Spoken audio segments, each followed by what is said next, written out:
The Lord be with you. And with your spirit. A reading from the Holy Gospel according to John. Glory to you.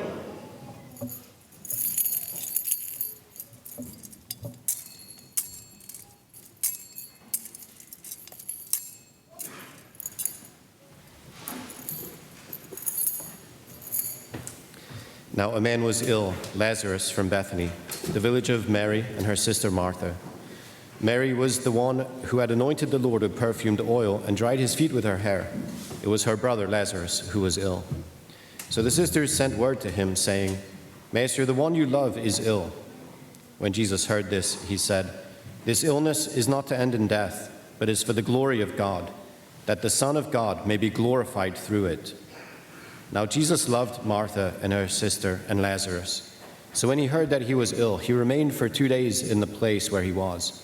Then after this he said to his disciples, "Let us go back to Judea." The disciples said to him, "Rabbi, the Jews were just trying to stone you, and you want to go back there?" Jesus answered, "Are there not 12 hours in a day? If one walks during the day, he does not stumble, because he sees the light of this world. But if one walks at night, he stumbles, because the light is not in him." He said this, and then told them, "Our friend Lazarus is asleep, but I am going to awaken him." So the disciples said to him, "Master, if he is asleep, he will be saved." But Jesus was talking about his death, while they thought that he meant ordinary sleep. So then Jesus said to them clearly, "Lazarus has died, and I am glad for you that I was not there, that you may believe. Let us go to him." So Thomas, called Didymus, said to his fellow disciples, "Let us also go to die with him." When Jesus arrived, he found that Lazarus had already been in the tomb for 4 days. Now Bethany was near Jerusalem, only about 2 miles away. And many of the Jews had come to Martha and Mary to comfort them about their brother. When Martha heard that Jesus was coming, she went to meet him, but Mary sat at home. Martha said to Jesus, "Lord, if you had been here, my mother would not have died. But even now I know that whatever you ask of God, God will give you." Jesus said to her, "Your brother will rise." Martha said to him, "I know he will rise in the resurrection on the last day." Jesus told her, "I am the resurrection and the life. Whoever believes in me, even if he dies, will live. And everyone who lives and believes in me will never die. Do you believe this?" She said to him, "Yes, Lord. I have come to believe that you are the Christ, the Son of God, the one who is coming into the world." When she had said this, she went and called her sister Mary secretly, saying, "The teacher is here and is asking for you." As soon as she heard this, she rose quickly and went to him. For Jesus had not yet come into the village, but was still where Martha had met him. So when the Jews who were with her in the house comforting her saw Mary get up and go out, they followed her, presuming that she was going to the tomb to weep there.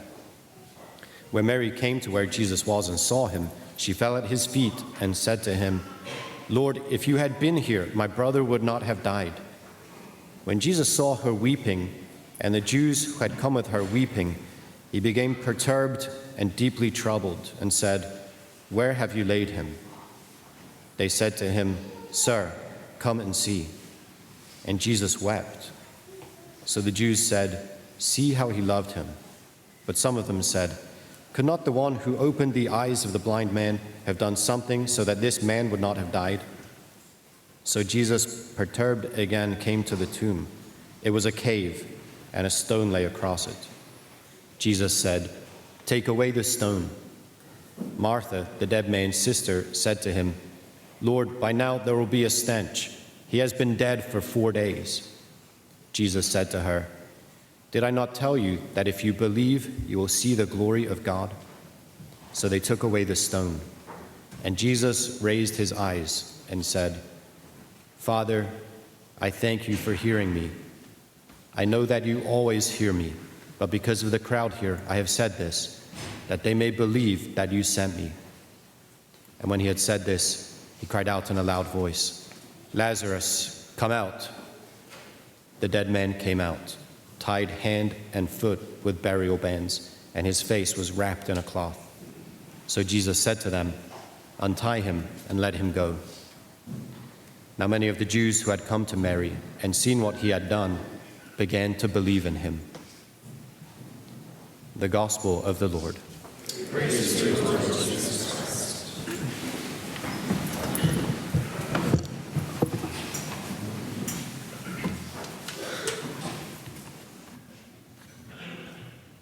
Try to catch our breath. I try to catch my breath. And it's not because of the incense, I know. All right, we got the excuse on hand, but wow, it's a tremendous scene, and it's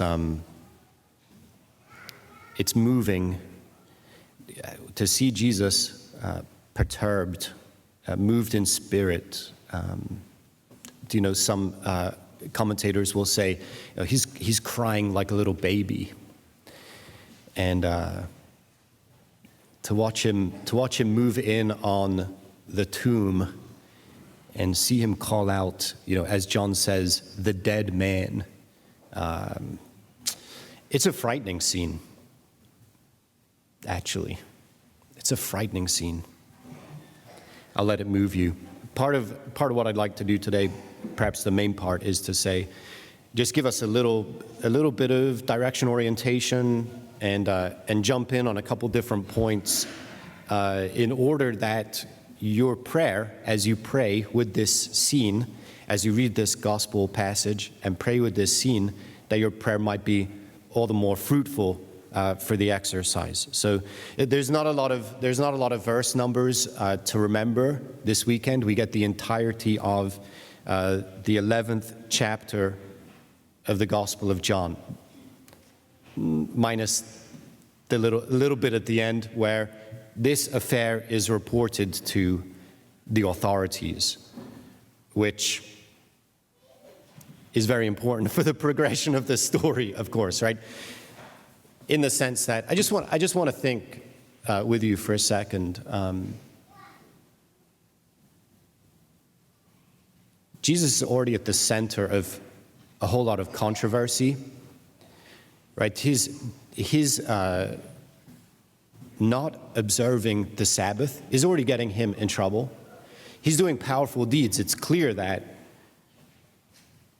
something's going on with him, and the authorities are closing in on him, right? It's like, this is too much of a spectacle, and you're endangering all of us by performing these deeds, and, we don't even know where you come from, right? We don't even know what you're up. We don't even know what's behind this. Right, so it's a very scary scene, right? And it was scary before Jesus goes to the grave of Lazarus and tells him to come out. Now we're in a lot of trouble, right? Now everyone is in over their head at that point. And the less than triumphant march to Jerusalem is near at hand, because it's too much. Okay? Anyway, okay. Let's put the first kind of frame on it, a couple of picture frames to begin, is the signs of John's gospel. And, I'm recognizing in my studies that not everyone counts the signs the same way. I'm committed to an interpretation of the 7 signs of John's gospel that leaves us with the 7th sign being the crucifixion of Jesus. And if that numbering holds, then this is the 6th sign.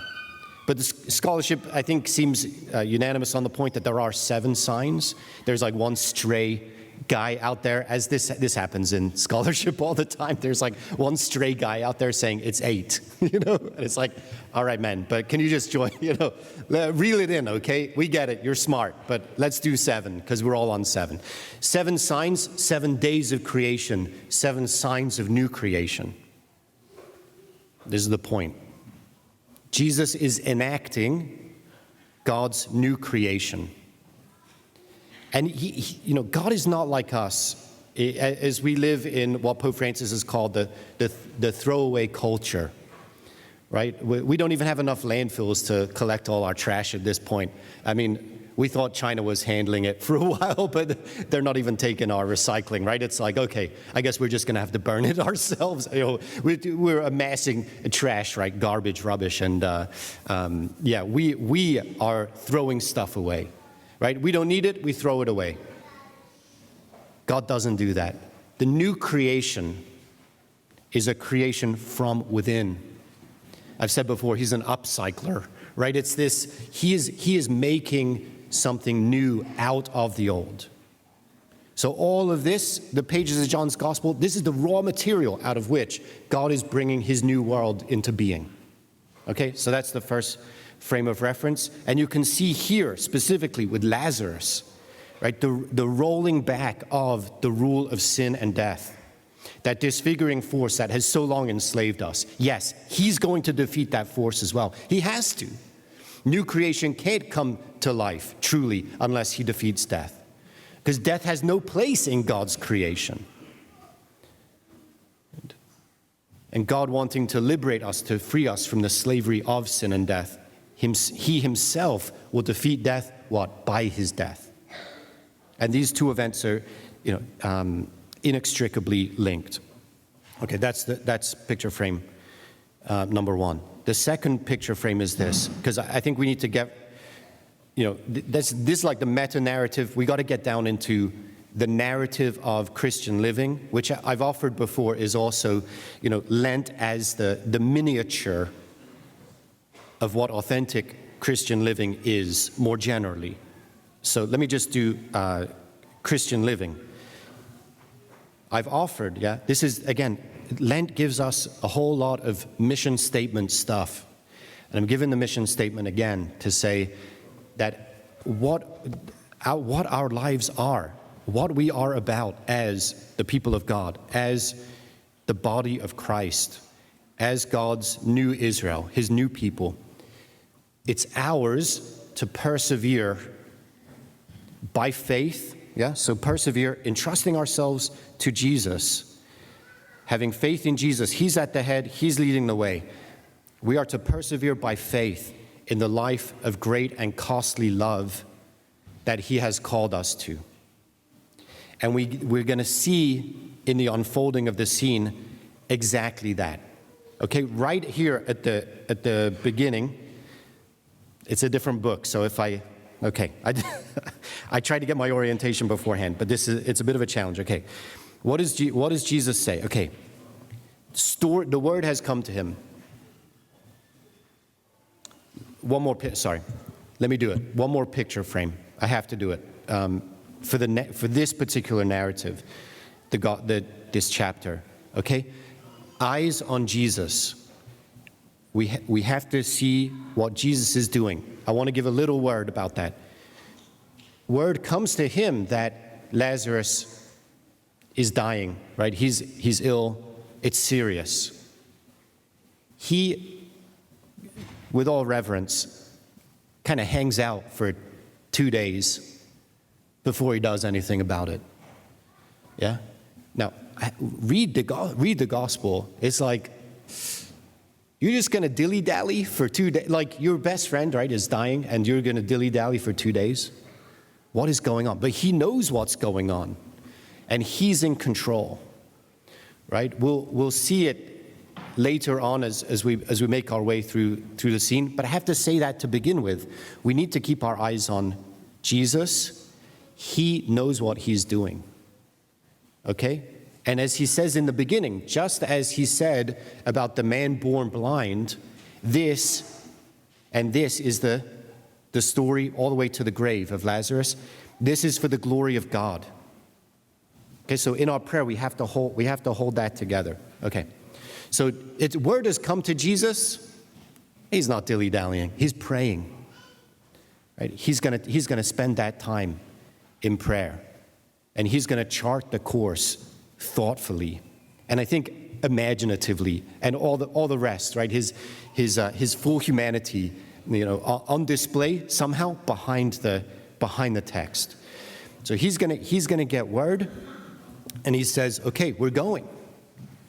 And his disciples know what's awaiting him, because in Judea, they're going to kill him.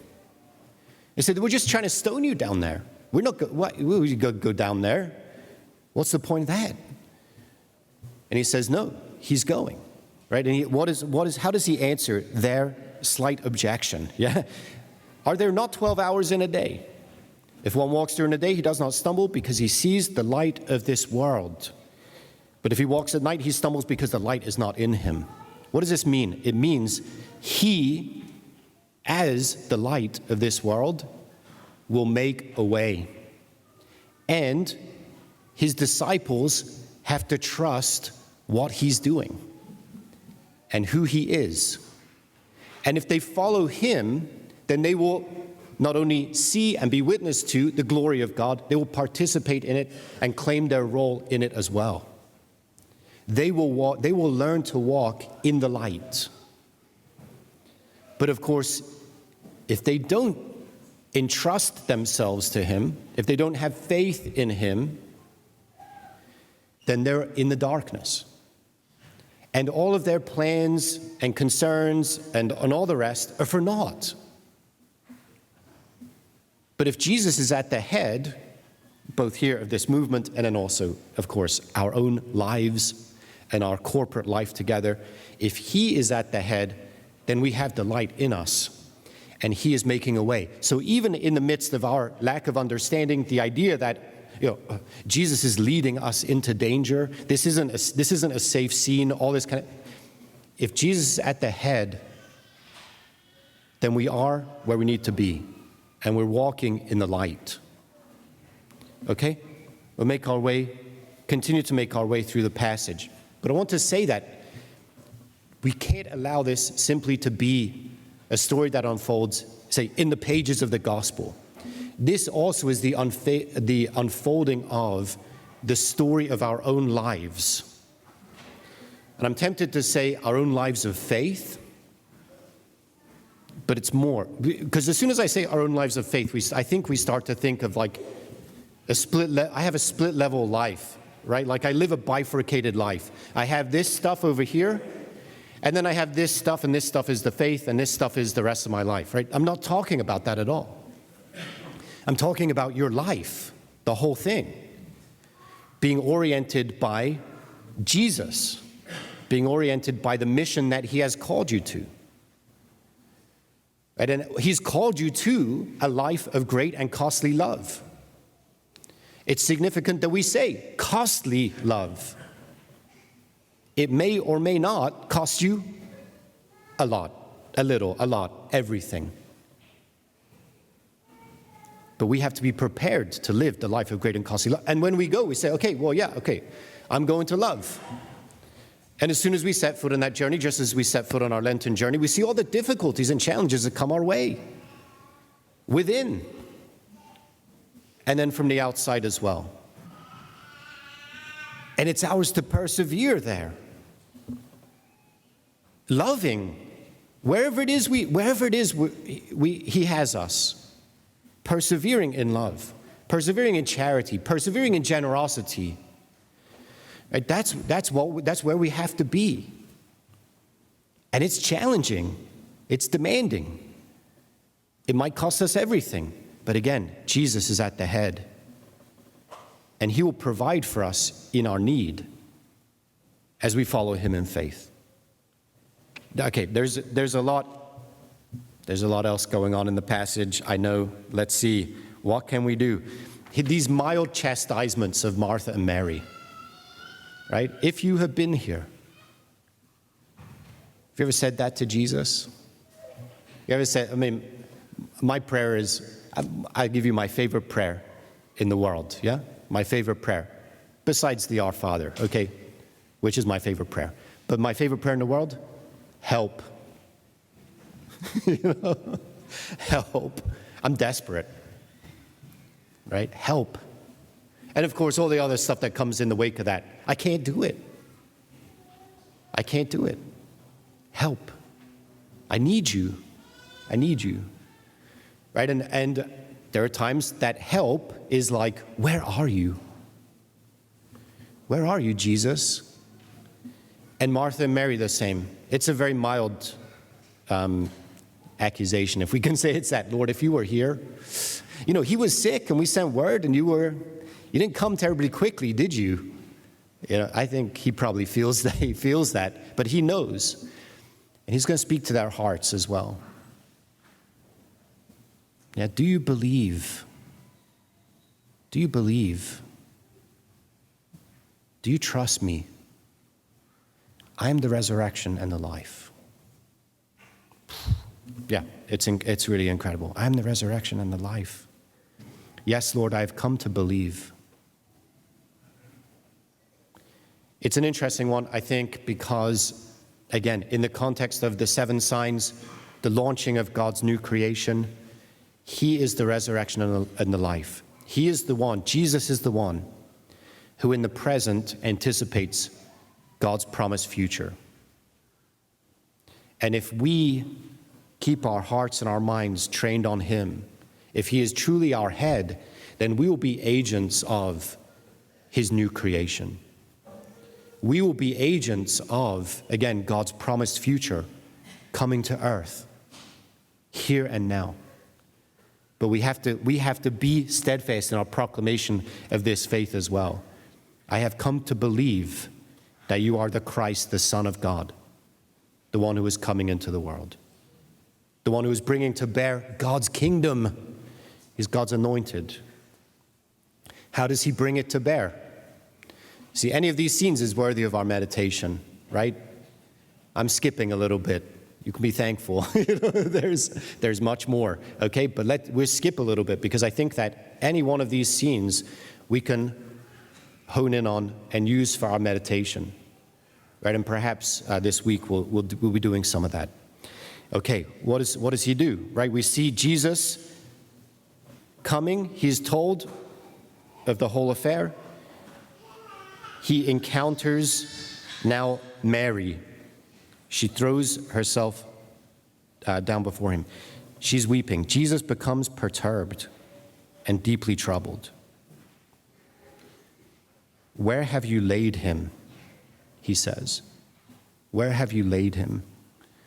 And they say, Sir, come and see. What's next? And Jesus wept. Okay, so Jesus is at the head, right? He's the Messiah. He's the one leading the way. He is the light of the world. He's leading. We don't even know. We don't know, right? We are beset by difficulties, challenges, opposition, and the rest in this life of love that he's called us to. We're struggling. We're striving. The rest, and we think, like I said, help, right? Jesus, where are you? Are you here? Help me. I can't do it. And what view of Jesus do we have when we're making that prayer? Well, we might start off thinking like, Jesus, yeah, if you were here, he wouldn't have died. Jesus, where are you? You could take care of this. Take care of this. Now, take care of this. I can't deal with it. And the rest. What happens when Jesus comes on the scene? He drops down, he parachutes in, starts zapping everything into place, blowing everything up. Let's clean it up. Let's do it. All right. That's not what happens. Jesus enters the scene and he takes on the burden. He weeps. You think of that as God? Some people, and we're going to pray in a second, like the preface that says something like, in his humanity he weeps. Of course, in his humanity he weeps. Well, also in his humanity, he raises the dead. This is an action of his humanity. By the way, the power at work in him or working through him. He is the truly human being. It's not like he performs tricks as God, right? And he weeps as a man. It's not what's happening. This is the God who weeps. This is the God who weeps, who joins us in our suffering to bear our burden. That's who God is. Okay, this is not human weakness on display. This is the God who weeps, the God who mourns, the God who grieves and suffers with us. That's how he affects change. He's the upcycler, right? He is bringing his new creation to life out of the old, and he is bearing it himself. He's bearing the burden himself. Okay, so he weeps, and he says, prior to that, where have you laid him? He comes to us in our prayer with the same question. Show me. We come to him with heavy heart. And he says to us, show me. And he goes there with us.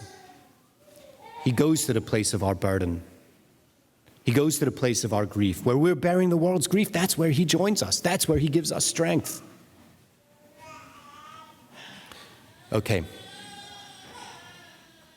There's much more, but I want to close with kind of like where I began, right? This sense of course, Jesus bearing our burden, and this sign, the sixth, I'm asserting, being linked to the seventh, which is his own passion and death.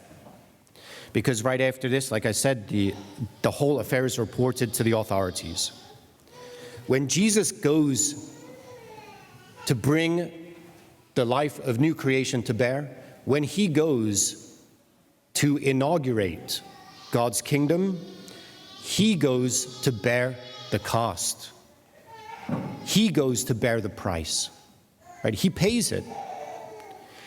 As soon as he sets his sight on the raising of Lazarus from the dead, he knows that his death is at hand.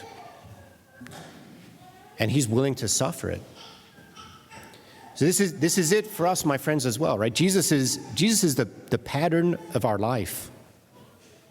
And as we see him going, right, as we see him pushing forward to bring God's kingdom into being, to bring the new creation out of the old, we see him going, bearing the burden.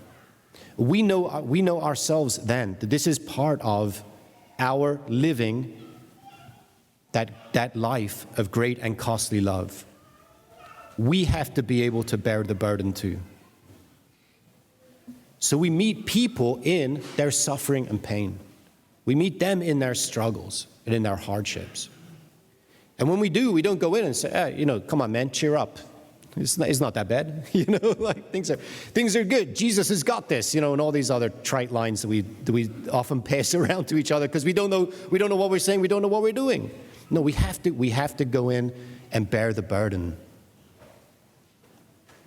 and join people in their suffering and pain and their challenges, because we know, as people of faith, as people of hope, as people of love, that love can succeed even in earth's darkest places. In fact, the victory has already been won. The victory has been won on the cross. And the victory has been won in us by Jesus' action on the cross and his call to us to live this life of great and costly love. He called us to it. He's equipping us. He's animating and sustaining us in the task. He's breathing his love into us here and now so that we have the strength to go to earth's darkest and most dreary places, the places where it seems as though death has a foothold. And we can go there as people of love, as people of God's love. We can go there and breathe life into even those places. And nothing at all need deter us. Jesus is victorious already over death. And now, my friends, he reigns in us, and he lives and reigns through us.